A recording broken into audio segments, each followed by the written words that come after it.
But I think there's something that you were talking about that made me think of something, and I want to share this in case there's anybody in the room or watching that's experiencing triggers.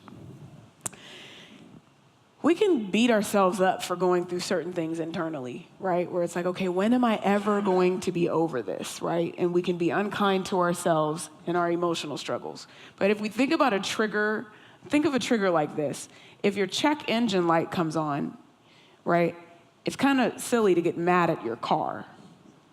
It's like, okay, it's an indication that something needs to be looked at. Something under the hood needs to be fixed. And it might not even be that bad of a fix, you know? Yeah. So it's one of those things where it's like, okay, if you're getting triggered in a certain area consistently, you're having an emotional overreaction or an emotional underreaction to something. Because sometimes it's not just, oh, you overreact. Good. Sometimes you underreact to things that should actually really bother you, and you're not defending yourself or being assertive when you should be assertive, and somebody's hurt you, for example, and you kind of just, oh, it's okay, you know, it's okay. And the next thing you know, you have a blow up, and everybody's going, I thought Sally was so sweet, and she just flipped out, right? Well, it's because you've been having these underreactions for so long, you know, and not honoring your own voice because maybe you don't know how.